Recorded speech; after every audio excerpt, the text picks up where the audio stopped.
My body is a temple. My body is my home. I can turn knobs and unlock its glory. I can paint its walls. I keep it comfortable, and I can show it off. Cast your eyes on it, but unless you're welcome, learn to keep out. And they say that if people intrude my vessel, they say if thieves come, it's because I have something that I own. Something of my own. And they say men are men, so women should be afraid. Cover your walls, turn off your lights, because we owe them their sights and we make decisions for them.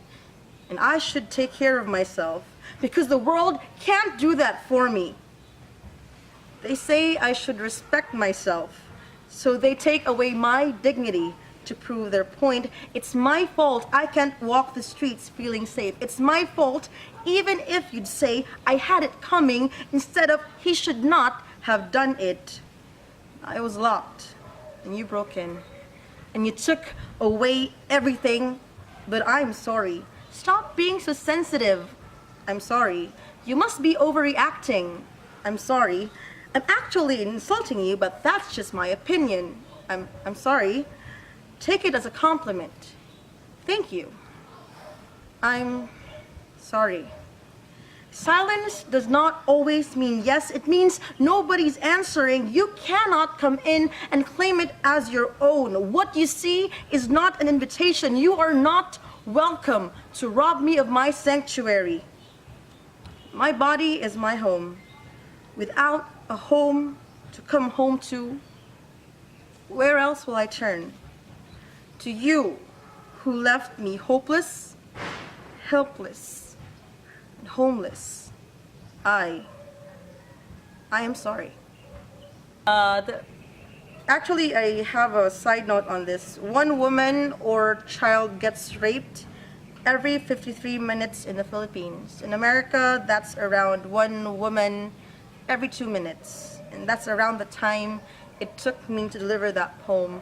And I got inspired because my friends and I have been catcalled so many times, and we've been insulted and abused online because guys think that it's okay for them to do these things, and we say it's not. And girls have to learn to fight back, because they can't just always say yes whenever people tell them to do something, whenever people think differently. And I guess that's really the point of the poem, that we own our bodies, and this ownership does not extend to others. And even if that they say it's their own opinion, opinions are different, because opinions don't hurt other people, supposedly anyway. And yeah, that's the inspiration for the poem. For the creative process, I'm a spontaneous writer, and it's still bad. It's bad. We're not supposed to be spontaneous writers. But I sometimes also look for prompts. Either I read books, or I go outside, or I listen to other people's stories, and I kind of steal them. So yeah, I'm sorry. I steal people's stories sometimes, and I also look at the current social situations and try to make art out of it. So yeah, that's the creative process. Okay,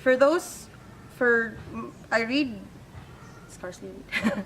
I read a lot of authors, but currently, if I were to recommend anyone, that would be for poetry. Pablo Neruda, of course, is always a non-plus.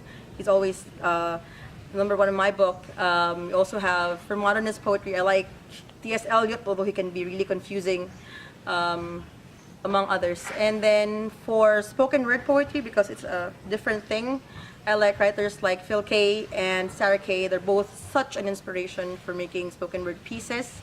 And for for fiction, I like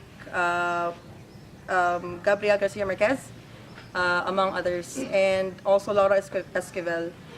Okay, and yeah, for other, if you guys want to know more about spoken word poetry, there's a really nice site on, it's a really nice group on YouTube. It's entitled Button Poetry, so you guys can check it out. And yeah, last na lang na yun. My name is Adeva and I'm a member of Nagma. Like our page, we have so much more in store for you. Keep on supporting Nagma, keep on supporting your local artists. Bye, Bulawan.